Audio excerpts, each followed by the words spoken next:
John. I'm Davey. Hey, Davey. Yeah, pleased to meet you. Me too. Hey, John, I've got a place in the Sounds, so I'm down there fishing. I live on the Kapiti coast, so I'm looking for a boat that's easy to launch. And so they've actually said I should come around and chat to you just about the sort of outboards, electronics. Yeah. So boat use, fishing, diving. Fishing, diving, and then crayfishing as well. So, I'll be putting a few pots down. Yep. Something that would make it easier to pull the pots up would be great. Yep, perfect. And I just don't know, what that would involve. So this one, nice little RC 480. Got a few extras on it, but quite a reasonable standard specifications. Got lights too. Yep. Nav lights, bilge pumps, all standard with the Senator.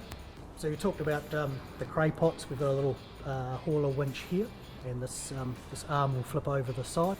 Makes life nice and easy. Oh, I'll Drop say. the winch over, you rope over, and the walk-through windscreen here is really handy, particularly if you're going to be by yourself and you want to get up to access to the front to pull up your winch, do whatever.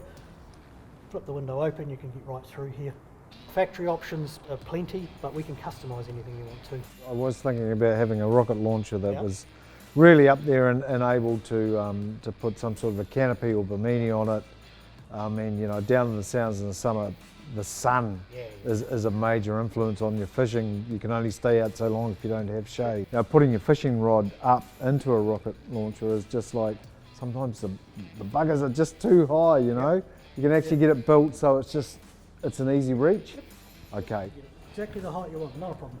I know it sounds a bit crazy, but do people put sort of rails around the back here? So I was thinking, give you a bit of extra fishing space, and perhaps you could just stand out on the duckboard. Really But they'd have to be higher than your knee. Is that a possibility? Yeah. And that's a great idea because, again, if you're by yourself, it's safe. And I mean, obviously, there's a lot of fishing in the Sounds, but there's hunting as well. So just looking at the deck space I've got here, I mean, you could throw a big stag in there without a problem, eh? You could probably drag it through the windscreen. I just didn't realise you could customise a boat so much, We haven't even started on the colours yet, so this one's got an electric blue, and we've matched it through the seat colours, the vinyl down through to the stripe. So this is a standard decal system, a custom vinyl wrap all over it in a techno camo, which is pretty cool.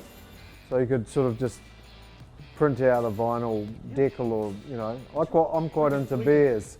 Yeah. I'd like a big bear claw, just one bear claw somewhere. Yep. This is a trolling motor. They have a GPS lock, so no more anchoring on your fishing spot. You just find where your fish are, press the button, drops down, the little propeller comes on, holds you exactly in the spot. Hey, talking about motors, Yep.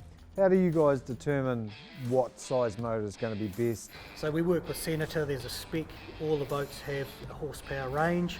We then sit with you, and it's what you're doing with the boat. You factor in the weight. If you're saying, well, I'm going to do a lot of hunting or a lot of diving, I've got lots of cray pots, whatever, we factor all that in. If we're looking at the 480 Senator, we'd match it with something like the Suzuki 60. Very good little all-round motor, beautifully quiet and economic. Electronics. Garmin do some great products that even I can use them. Set them up, you really just about forget about them. There's just a few simple buttons that you use, are really great. As I said, it's been worthwhile, and certainly it's answered a lot of my questions. And then coming around here and having the opportunity to talk to you has filled in a lot of the gaps. A lot of the questions that I've had, I thought, God, the guys are going to think I'm a bit of a drongo because they're such simple questions. Not at all. Well, if I could take away that brochure and one of your cards. Here's my card. I've got an info pack here for you, Davey. So I'll pop these together. And you'll definitely be hearing from me. Excellent. Okay. Thanks very much again for dropping in. Thanks for your time. See you, Davey.